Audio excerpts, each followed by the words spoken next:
Good morning, everyone, and welcome to this COVID legal compliance session run by Kaizen Synergy Law Firm. My name is Nihal Samara. I'm the General Counsel and Legal Director here at Kaizen Synergy, and I'd like to welcome you all to today's COVID legal session.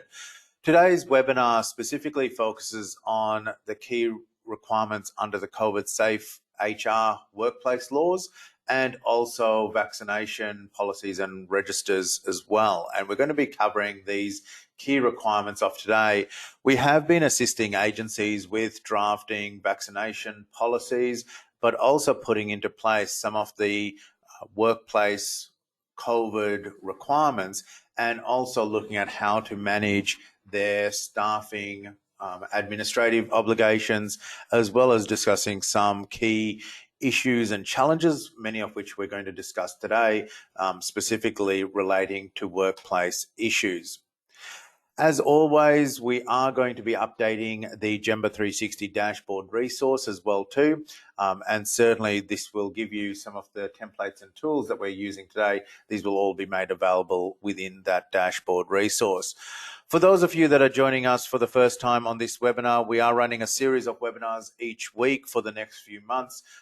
This is certainly based on a lot of the work that we've done with community service organisations in looking at things like setting up testing services, reviewing legal agreements with consortia, service coordination plans, compliance plans, staffing and mandatory vaccination policies for aged care services and disability agencies, as well as also a range of other supports like media releases and legal work that we have supported agencies with their COVID response.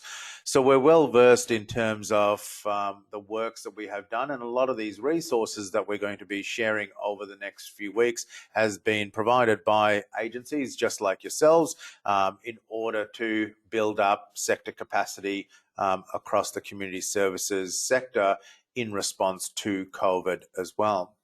As always, we'd like to pay our respects to the elders past and present upon the lands on which we all meet.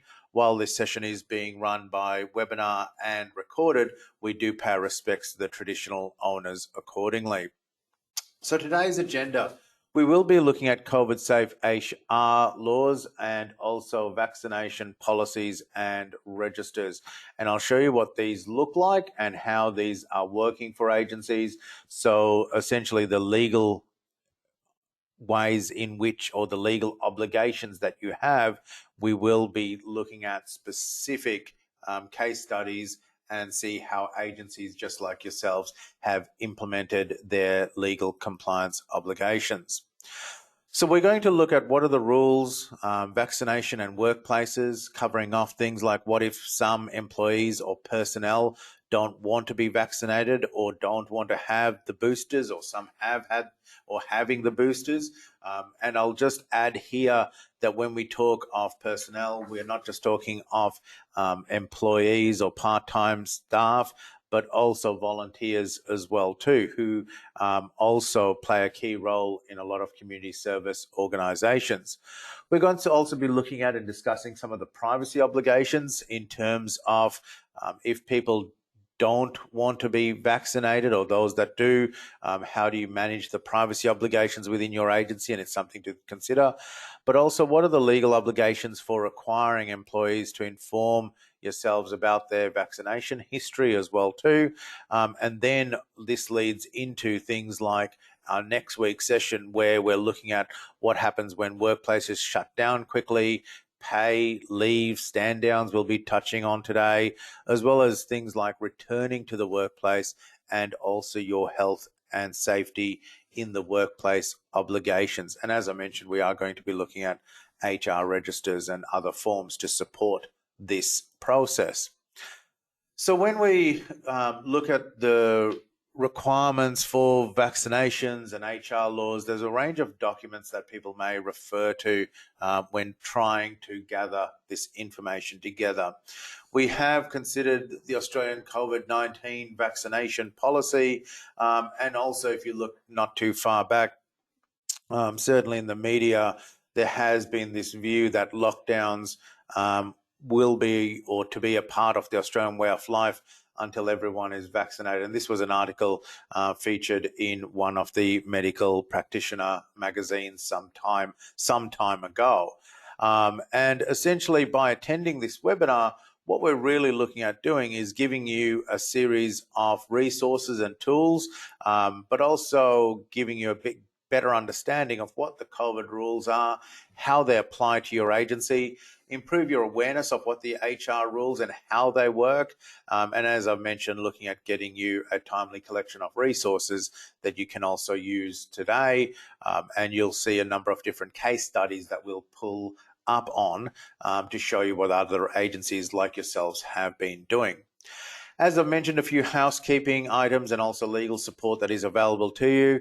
This webinar is being recorded all the way up to the question and answer part of the session. You can ask questions in the chat group, and I'll say hello to Tom, who's also welcomed everyone as well too. Good day, Tom. And you can also look at our previous webinars and also that are located on our Gemba 360 YouTube channel, and all materials will be referred to will be circulated, including these slides today for you to access as well. We also have created a knowledge base in the Gemba 360 dashboard, and this will include all the weekly information and sessions, and you can access these as well. If you do have any legal questions, by all means, that come out of today's webinar, or a number of agencies have approached us since even last week, then by all means you can reach out to us on these contact numbers, and my mobile number is listed here and will also be circulated around in today's slides, and people are free to obviously use that, and that has been made public since February 2020, and more than happy to take questions as you go through. We have just had a number of questions coming through around where to find some of the resources, and I'll just jump to those now.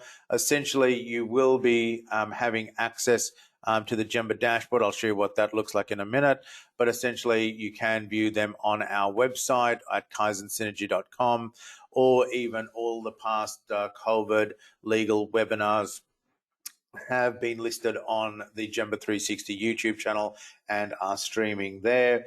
Essentially, you will all get access via the resources to your own Gemba dashboard, and this is a web-based compliance system that we have been using. The policies that I'm talking about, some of which are in the template section. If you click on Gemba Docs, you can drill down. I'll just open these up to show you exactly where these are. And you will find a sample vaccination policy, which when you open it up is essentially a Word document that you are free to essentially use. We have started this off. It gives you the basic information of what you need. Certainly, if you do have any questions around this, we suggest that you reach out to us around this, because it is certainly based on a specific area and jurisdiction of where your agency is based as well too. One of the things that I will also mention, which we will come to, is around the vaccination registers, and I will just show you this here. You can essentially update, and one of the big challenges, should I say, that people have is around managing personnel and volunteer vaccination information. So in your dashboard, you can log in, you can go to the HR section, and once you do that, it'll bring up this screen here.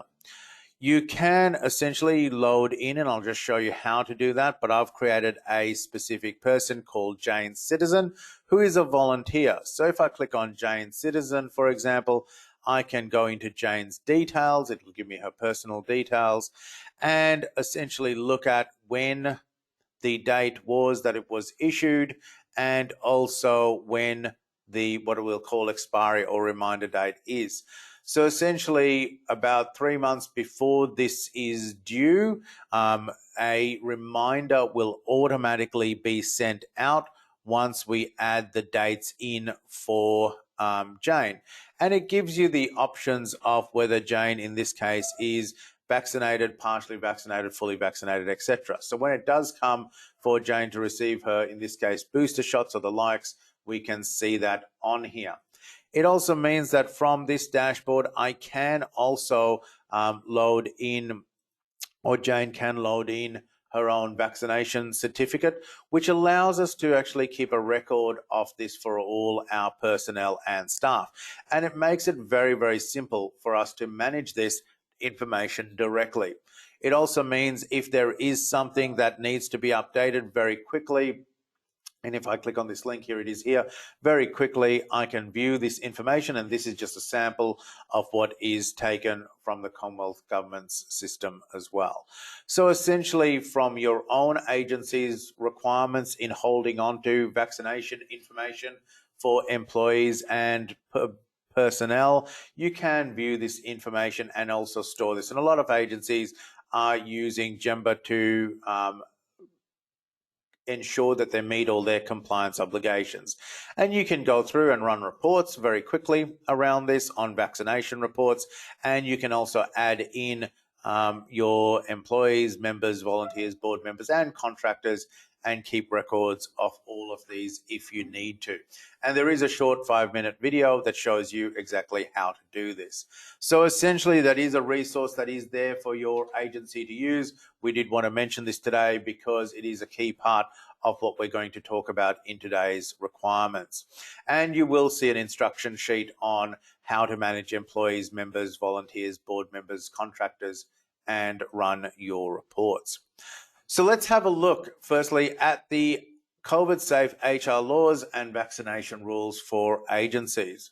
So within the workplace, let me start from here. Within the workplace, employers and employees are really seeking clarity, especially coming back in 2022, of what the workplace rights and obligations are. If you do go to Fair Work's website, you can see that some of the information hasn't actually changed for some time.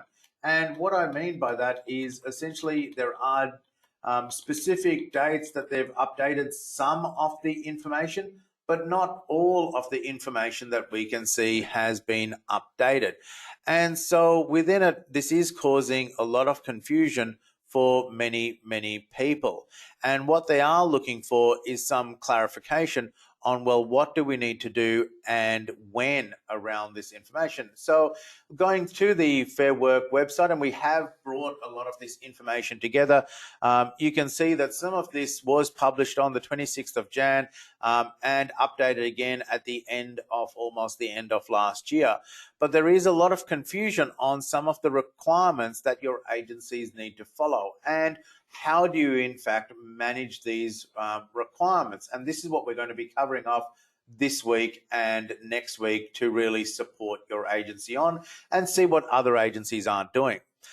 So essentially, there are currently some laws or public health orders in Australia that require that specifically enable employers to require employees to be vaccinated against coronavirus. And we're seeing this in aged care, we're seeing this in quarantine hotels, for example, we're seeing this in health and other services. The Australian government's policy is that receiving a vaccination is voluntary, although it aims to have as many Australians vaccinated as possible. So there are some circumstances where employers may require employees to be vaccinated. What is actually what is confusing things as well too is when people try and seek medical exemptions. And over the last 6 to 12 months, we're seeing how difficult it actually is. What is also causing further confusion is in light of recent media articles where certain tennis players and sportsmen and women are in fact being given, sports people are being given medical exemptions for seemingly random decisions, and those aren't being made clear. So a lot of agency staff are turning around saying, well, why can't I get this? Why can't, if I don't choose to have or be fully vaccinated now, or if I don't want to have the booster, what rights do I have as employees? But equally, employers are getting confused on, well, what are our obligations? Should we be standing people down? Should we be having a policy in place? Where are we left with? So let's go through and have a look at what the requirements are. So essentially, there are, before going to the public health directives, there are work health and safety duties that employers do need to follow.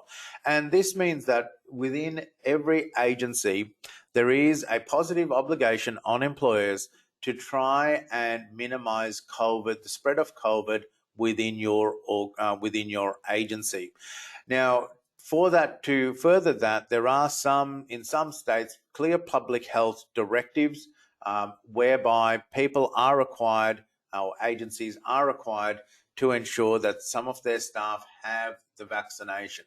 And it also then means that they need to apply a policy directive across their agency.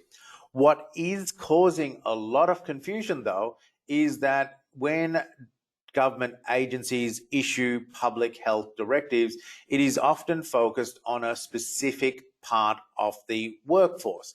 So, for example, in community migrant resource centres, we're seeing that they'll say aged care workers are required to have a mandatory vaccination policy. The problem as part of that directive means, well, does that include outreach workers where people are going into people's home, like out-of-home care for aged care services? Does that include people that don't provide direct face-to-face contact? For example, finance or administration workers. Does this cover volunteers or only paid staff? So while public health directives only seemingly do provide direction, what agencies are finding very, very complicated is, well, does this actually apply to all of my staff, some of my staff, or only a certain group of staff within my agency? So essentially, when we look at, and this is going back a little bit, there are some public laws, the public health orders in Australia, that specifically enable employers to require their employees to be vaccinated around coronavirus.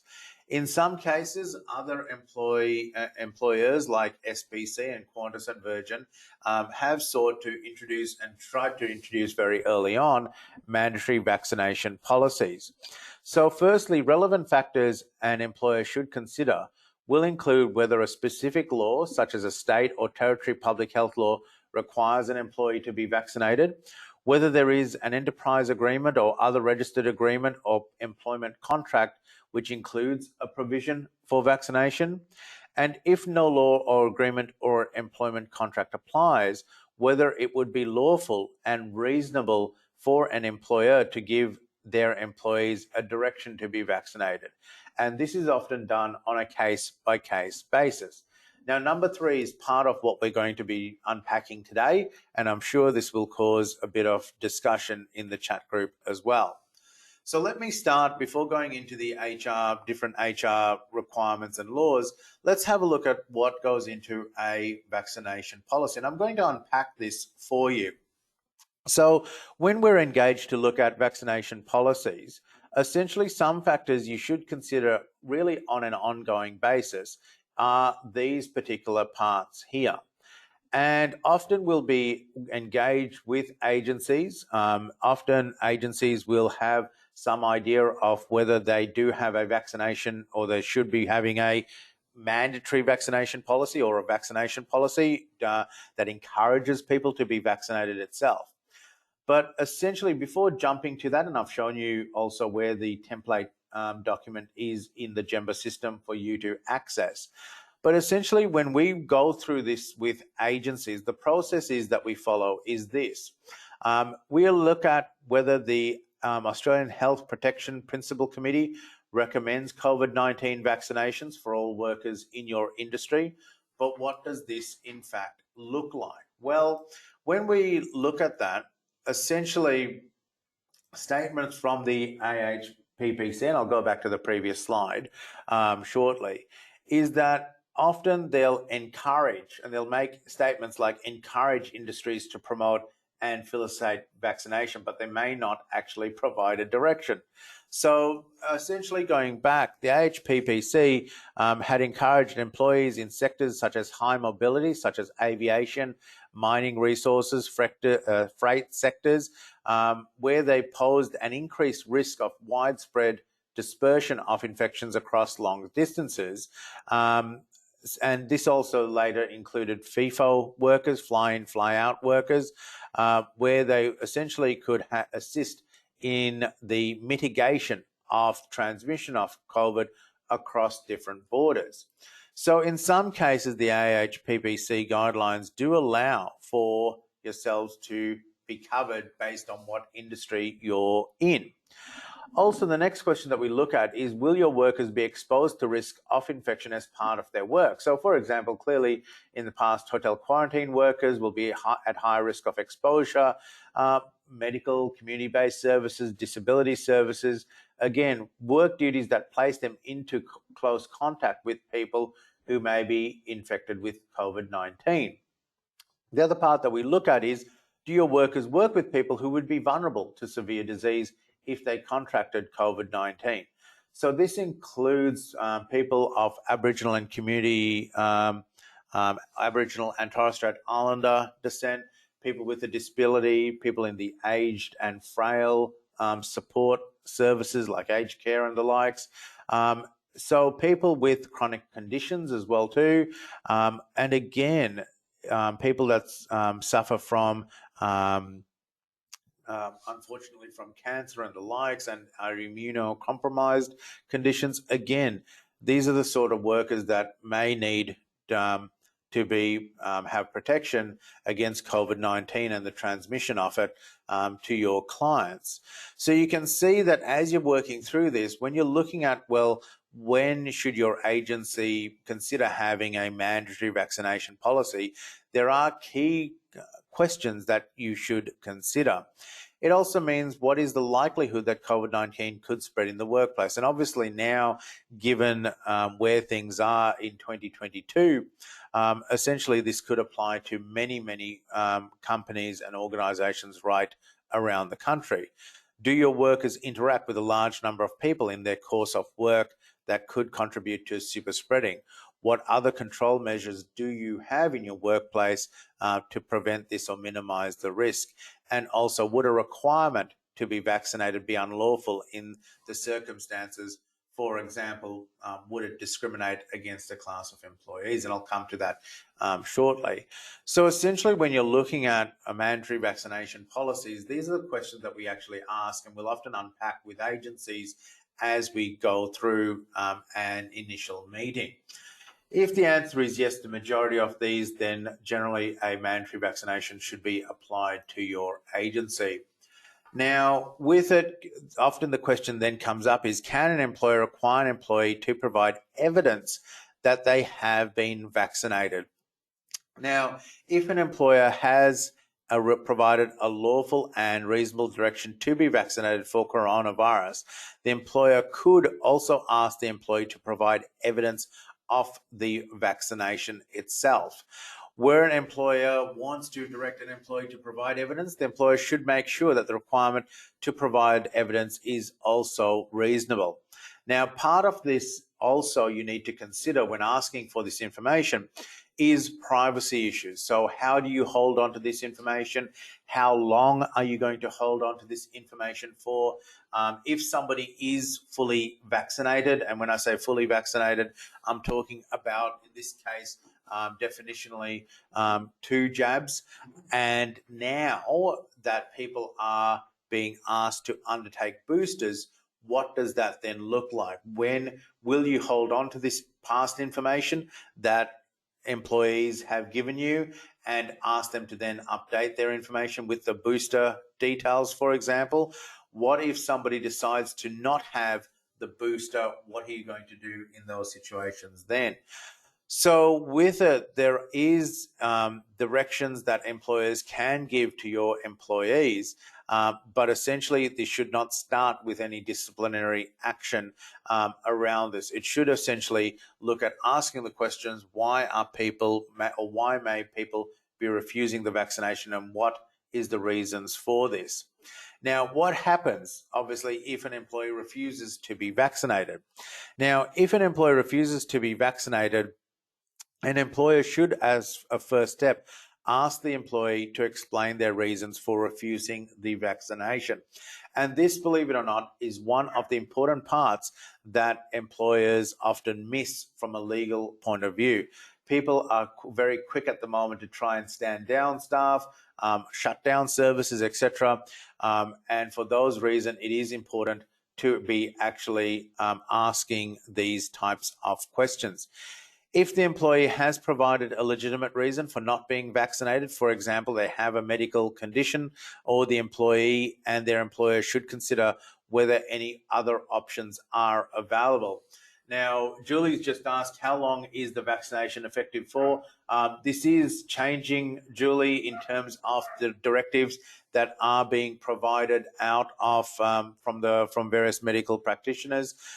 With it, we initially set reminders for a 12-month period that has now been reduced down to 6 months in some cases, and shorter depending on what the medical directives have been saying. And this is also dependent on what has been coming out of the Commonwealth as well too.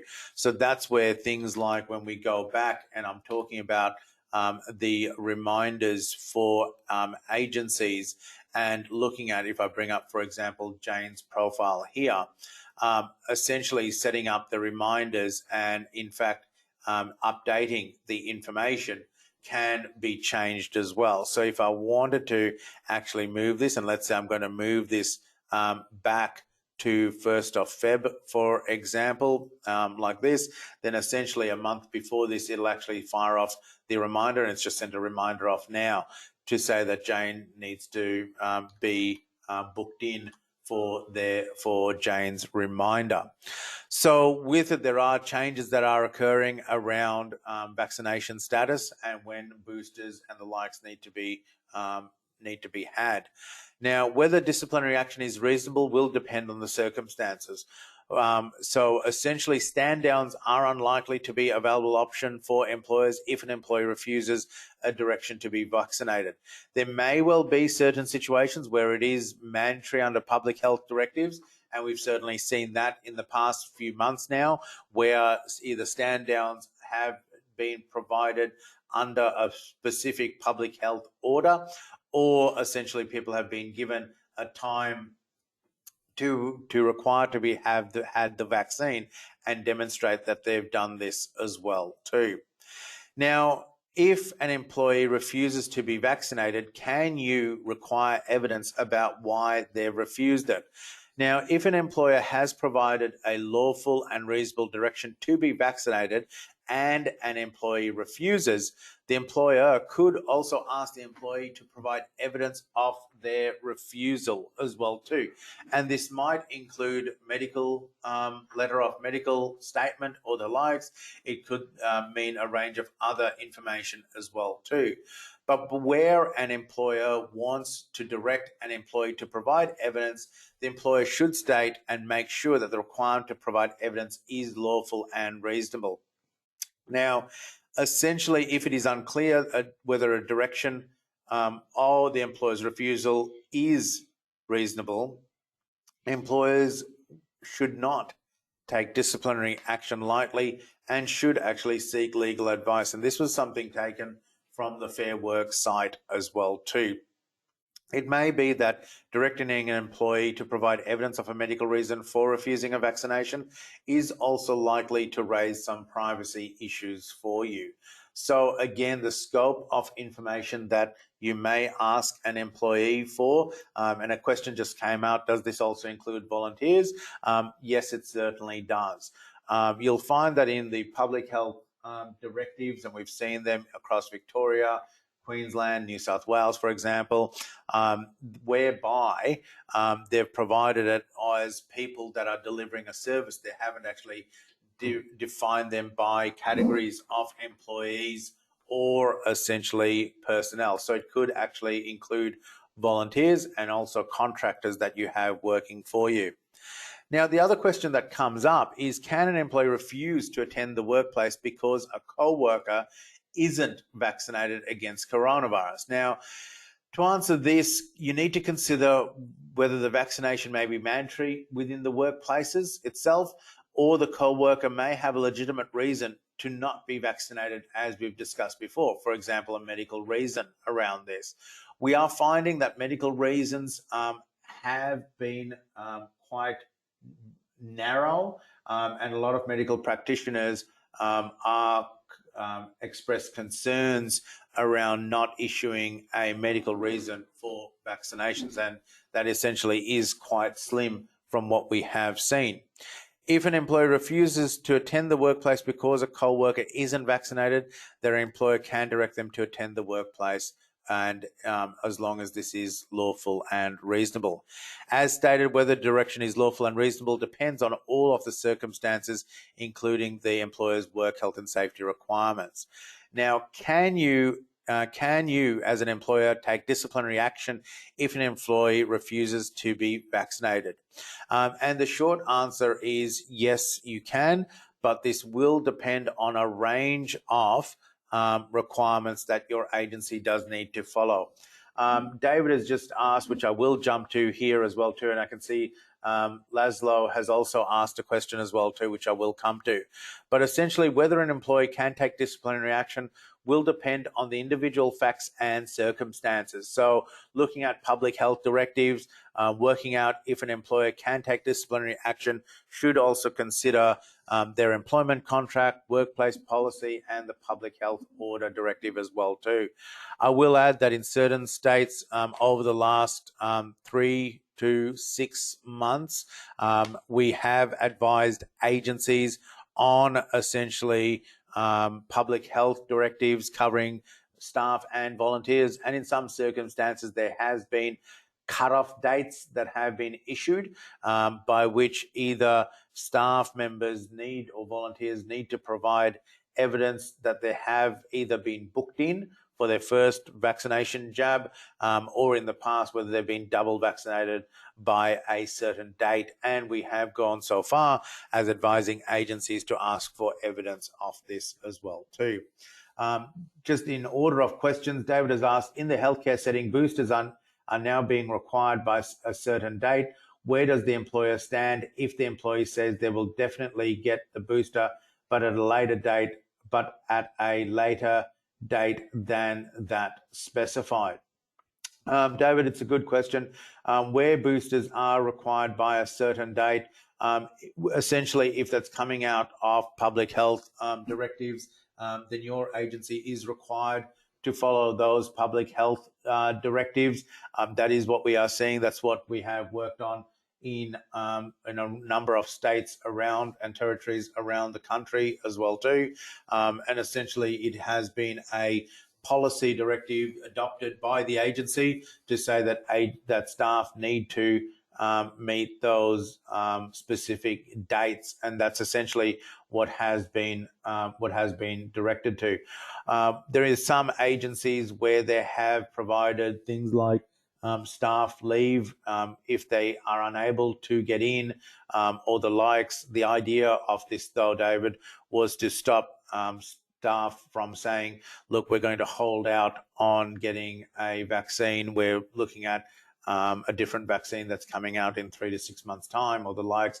And that's been a big problem in a number of other agencies. So where that's occurred, we've seen it that if there is a public health directive with a specified date, that agencies need to really comply with those specific timelines. What that then means and how you communicate that with staff is where we can also help you do that. I'm more than happy to have a separate call, David, around this, and we can unpack that a bit further with you as well. Laszlo has just asked, mandating under a public health directive is not as far as I can find lawful and will be found at odds with Commonwealth law. With that, Laszlo, essentially the public health directives issued by different states there is obviously separation of powers between states and Commonwealth have different jurisdictional laws with state laws and state directives, which are often made under either emergency powers or pandemic law powers, as we have seen in different states and territories. That being said, the chief medical officers and other public officials are given the powers under state laws to issue public health directives. And essentially, that is where those laws and directions are coming from in terms of what agencies need to meet as well too. That said, how does vaccination requirements interact with anti-discrimination laws?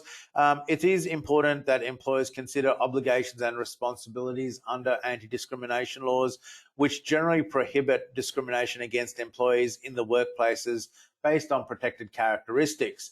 That said, when we first were running these legal webinars, some of those protected characteristics included disability, pregnancy, or other religious beliefs as well. We have seen that Commonwealth guidelines and other health directive guidelines has lifted areas like pregnancy as well too for mandatory vaccination policy directives as well. Before requesting or requiring employees to be vaccinated, agencies do need to consider Commonwealth, state and territory discrimination laws, but also protections under Fair Work requirements as well. Now, that said, just going back to the particular policy document, when we look at policy documents for agencies around vaccination requirements and HR laws, one of the things that we do carefully consider with agencies, which is often overlooked surprisingly in a policy context, is around who are the clients, what are the services that you deliver to what and to what particular groups of clients. In the community service sector, we're finding that there are vulnerable populations, quite often vulnerable populations of people that need service support. And these people often have an increased risk relative to others of developing COVID-19. And I've mentioned people of Aboriginal and Torres Strait Islander descent, older people, people with underlying selected medical conditions, or people that might have chronic care conditions or be immunocompromised. So those working in services critical to societal functions, including selected essential services personnel and other key occupations required for society to function to support these vulnerable population groups, such as disability support workers, may well need to have a policy position in place around COVID-19 and also watch any specific updates that relate to your agency as well. So when we have looked at these, it hasn't just been for your agency staff only.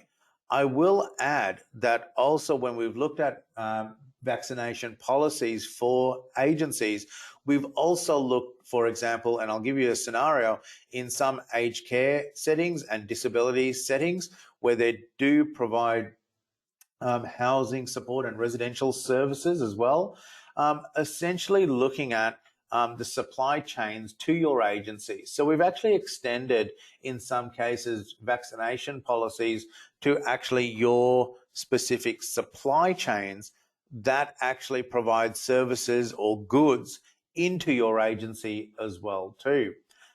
So when looking at vaccination policies, it is important to actually extend this out and look at, well, who may actually provide support to your agency and where do you actually need to extend not only policy documents to, but even service contracts as well too. And that's what we've been working with a lot of agencies on to try and ensure continuity of care for these particular vulnerable population groups.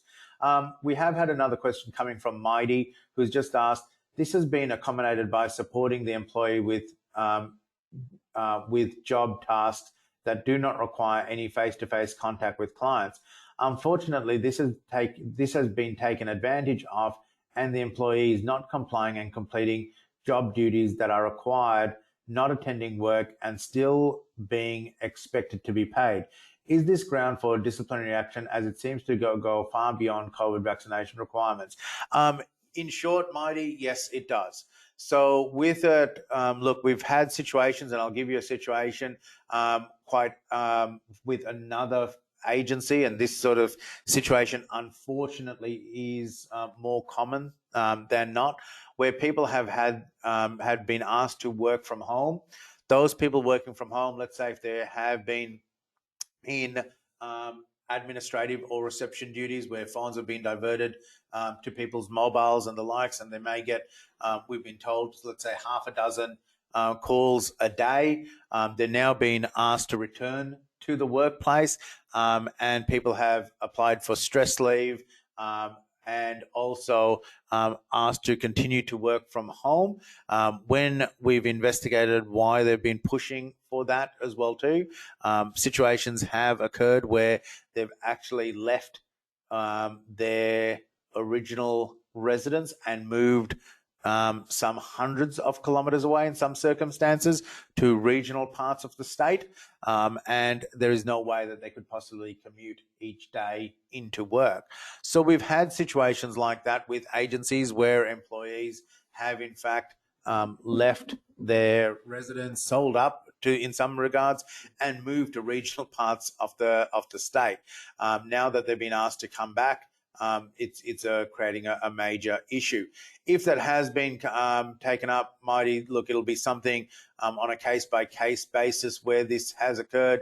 Often we'll step agencies through their obligations in requiring people to come back, giving them reasonable notice around what your expectations are and when it actually needs to happen, and stepping that through. Now, if that's said that they don't comply with those reasonable directions, then there may well be grounds and options where you give them a timeline to complete this, or essentially they don't do it as well too, and you in fact terminate their employment altogether.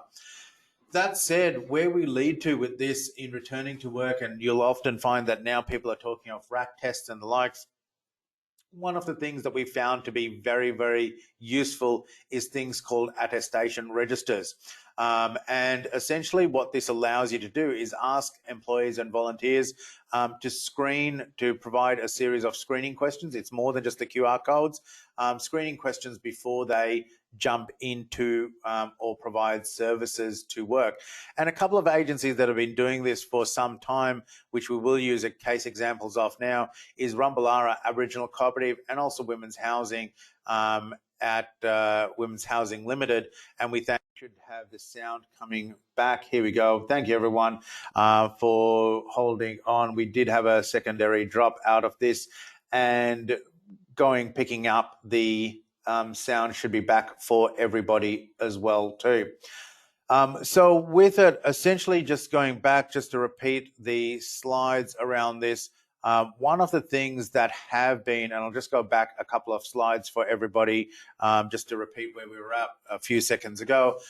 In terms of screening, and one of the things we'll look at next week is around returning to work and also work health and safety obligations and governance report, leading to governance reporting.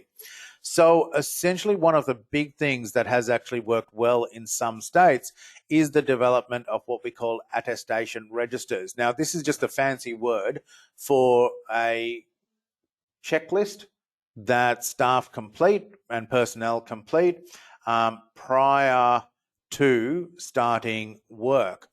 And we've seen this work well with a number of other organisations such as Rumballara Aboriginal Cooperative, and we thank Laurie Seville, the Chief Operating Officer out there, and also Women's Housing, Judy Line, the Chief Executive Officer, along with Lena Tompkinson, the Compliance Officer, and Lindy Parker, the Operations Manager at Women's Housing. Now, on their dashboard, essentially what they've got is a range of specific areas that they've used, one of which is the daily attestation register. And if we go back to your dashboard, and just to show you what this looks like, and you can have a look at it yourselves, staff come in, and essentially what they click on is this particular form, and you'll see it here. So how I just got to there was quite simply logging into the dashboard, clicking on the COVID daily assessment form. And what that comes up with is this form here, and you can add a new entry. It asks you for a series of questions. Now, this is what in Victoria they've used this as what they've called the daily attestation form, and it asks people: have you been in contact with a close case over the last 14 days? Have you visited any outbreak locations as well too? And a couple of questions around yes or no, whether they've got any specific aches and pains. Now, why this is important for agencies and moving forwards as we go through with some of the RAT tests and COVID positive cases within the workplace is very quickly you can then identify people that are at risk.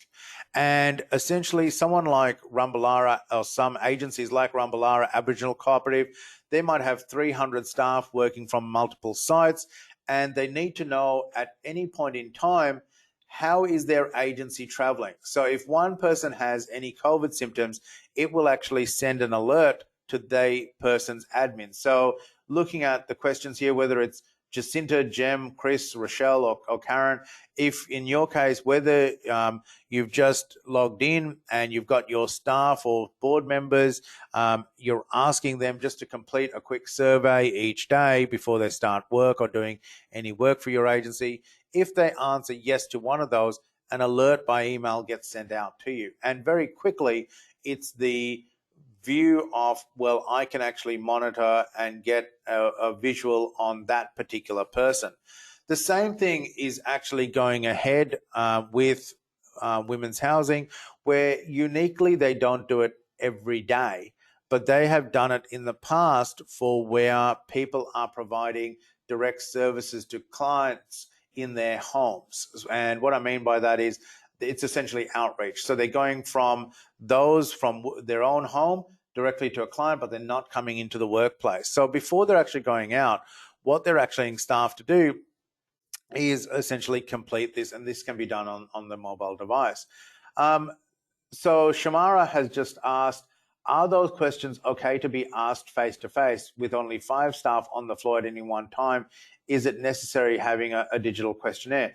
Good question, Samara. What I will just add to this is the face-to-face, look, you can do it face-to-face, but the idea of actually having it as a digital certificate around this, and let me just bring this up, is that what you've actually done is when you actually log in, let me go into this and I'll step back through this, Samara, to answer your question. So when you log in, essentially you're logging in and each person has their own login. It then comes up with that person's name. And when I go to complete the form, I'm just logged in as this user, and I can see the date and the time that I've actually answered these questions, Samara. So idea is that when staff are coming in, even if it's a handful of staff, look, we've got small, I'll call it small community service organizations in really remote areas of the country. They might have 3 or 4 people working alongside of them. And within that, they're based in a town of maybe only 50, 60 people. So it's really quite remote areas. And most people know each other as well. What they've done quite simply is just have people complete the questionnaire. And idea is that you've got the date and the time that they've actually done it. And this is actually really important from a work health and safety point of view.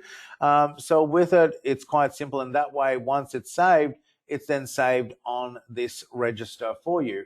So agencies like Rumbalara, where they might have 300 staff, and in comparison to your agency, as you said, you've got 5 staff. We've got agencies of only 3 or 4 people that might come in over a week. They just do it as part of almost like a check-in, and that way they've got it all stored and they know where things are at any point in time, and they can go back and deal with that. So it's almost having that access to be able to support this and know where things are at any point in time. Laszlo has just asked, as a risk control measure in the WHS definition, the COVID-19 vacc's inability to prevent infection and eliminate transmission precludes it as an effective control measure. This has been admitted by manufacturers and public health. The focus is now on the vaccine being able to mitigate the effect of the illness for an individual. So how may an employer mandate the vaccination when the outcome in the workplace is, let me just finish up, is is irrespective of the vaccine status. With it, Laszlo, when we look at work health and safety obligations, a lot of this across the board is around minimizing COVID-19 within the workplace itself. We will add that within this, and I'll just go back to the dashboard around this and just say, look, you do have access to the resources on the dashboard. You can log into it. Let me just go back one step around this. You can log into it by simply, you'll be given a link with your email address and your password to be able to log in. That will take you into the Gemba Docs section of it, and you can also view a range of the policy documents that we do have on here, some of which is you're talking about now. The other ones I will add to is in the HR side, which allows you to also update things like your vaccination status and also get the reminders for when things are due for you, and you've got access to the COVID-19 assessment form. So Laszlo, with it, when looking at work health and safety obligations and employer requirements as well too, it's important, and we say this from a legal point of view, that you look at and consider a number of different ways to minimize COVID within your agency. At the end of the day, this is really about ensuring a safe workplace for your staff and personnel, and also clients that you actually deliver services to. So part of that is looking at things like the daily assessment forms over here on the left-hand side around staff undertaking different screenings that you might have. So that way, the purpose of this is to look at the whether people have display any symptoms. It's also about looking at the policy documents that you might have under the Gemba Docs as well too.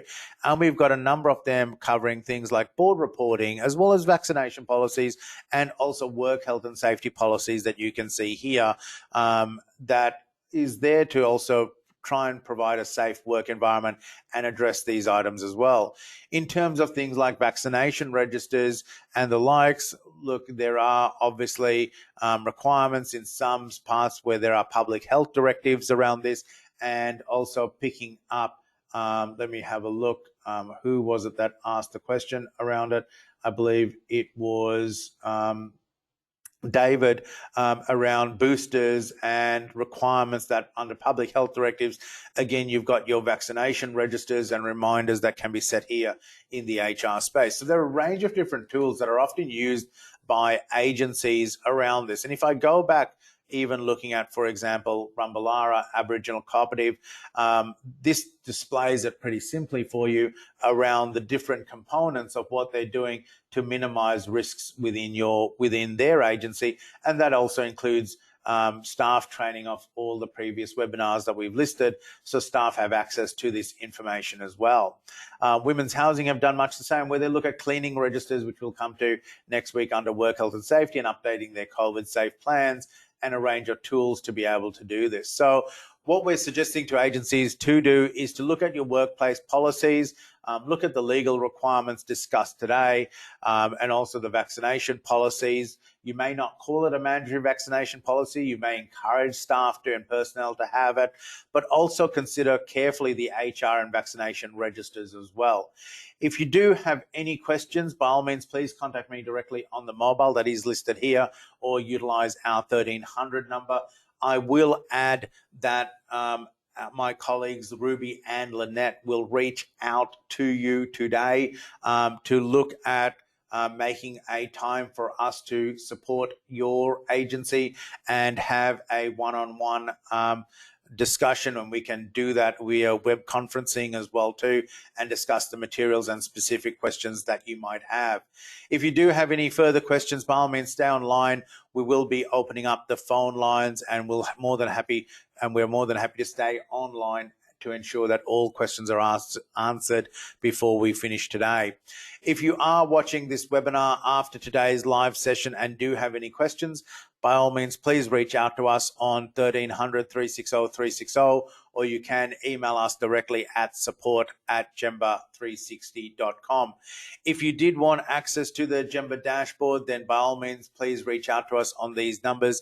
We will be updating these from week to week with all the resources that we use, and we look forward to seeing you next week when we will be covering off looking at work health and safety and returning to work for volunteers and other personnel. And then the following week, we'll be looking at COVID governance for boards, executive managers, and risk reporting as well. With that said, we will stop the recording. Thank you everyone for joining us today, and more than happy to stay online and answer any questions that you might have.